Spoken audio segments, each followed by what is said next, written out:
What about posture? It's something I always watch you guys, and that's a big deal, right? Huge. Because if your posture's off by even a few degrees, all these things are going to crush you. Oh right? yeah, I've seen guys be paralyzed. I've seen guys just snap. When you watch the video clips of Strongest Man in History, they show epic fails and stuff. And there's this one that makes me cringe. Oh man, this guy is picking up an Atlas stone, and he's you pick it up, you put it in your lap, you put your arms over it, and then you go to pick it up. And for the people who don't know, Atlas stones are those round concrete balls. Like Atlas held the world on his head. Yeah, that's basically it. They're really scary looking. Yeah, that's actually my son's name is Atlas. Oh really? Happy Awesome. birthday, buddy. And so he's picking it up, right? And the load is probably at his nose height where he has to put it. And he's going up, and you see the color drain from the back of his head, which means he let all of his air out, and he can't get any back in. And then all of a sudden, he just collapses with the stone above his chin going up, and he collapses. And I don't know what happened to this person. I have no clue. But it looks like the stone just comes down on his chest, neck, and shoulder and crushes him. Wow. I'm not sure.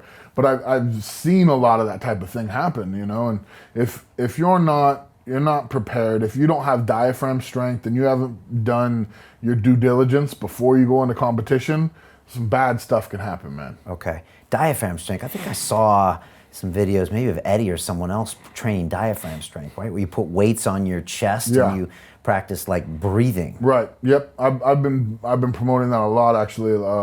I talked about it on a couple podcasts and videos, and trying to teach people that control. It's almost actually opera singers do the exercises as well, but it's basically this part right here that holds your breath and keeps your lungs and your insides from collapsing under no air. And so, what we do is we'll lay on the ground and we'll put a sandbag or some weights or something on our diaphragm.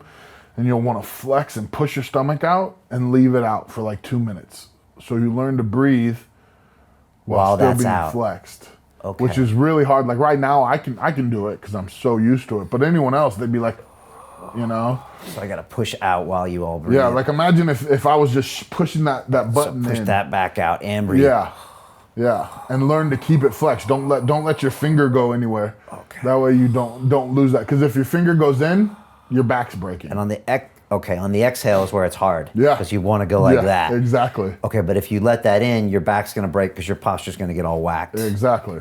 Man, okay. And you do the daily breathing exercises, right? I do daily breathing every morning. Every morning I do breathing exercises when I have my coffee. Okay. And I learned that there's a breathing guru, and I'm blanking on his name right now. Not Wim Hof, not the Iceman. Wim Hof. Okay, yeah. I've never met him. Okay. But I've studied a lot of his stuff, and I took basically his little routine, and I do that in my mornings. And I'll tell you what, the first 10 times I did it, where you take 100% in, you let 30% out. 100% in, 30% out.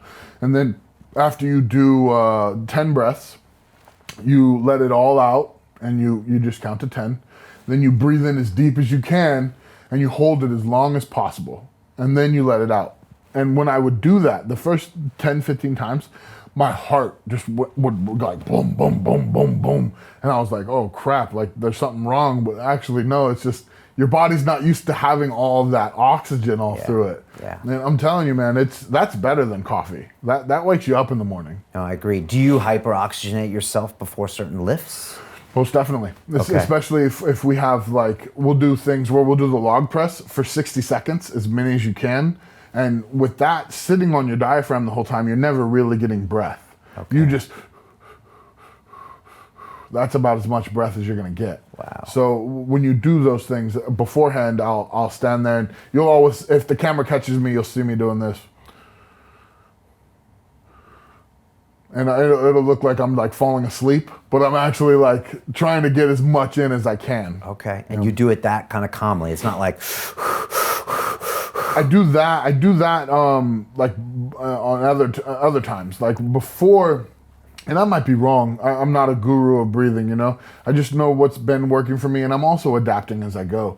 But I do that type of breathing before a competition, but I don't want my heart rate up when I do the log press for 60 seconds, or if I'm going to do a medley or something. Okay. I don't want my heart rate going. I want to try and stay calm. Yeah, no, that makes sense. Yeah, we've had Wim Hof on, and I've been playing with his breathing stuff, and it's amazing. Yeah. You know, it's amazing how you can change your state with hyperoxygen in your body, and I mean, you don't need anything else. Yeah, it's crazy. It's pretty crazy. And his story about breaking the ice world record and going past it, oh my God, just hearing that like makes me like creeped out. You know, Right, it's like going oh underneath God. the ice and swimming underneath, Yes. and all that stuff. And so like there was a world record, and then he, instead of coming up to it, he swam past where he was supposed to come up, went up, and there was all ice.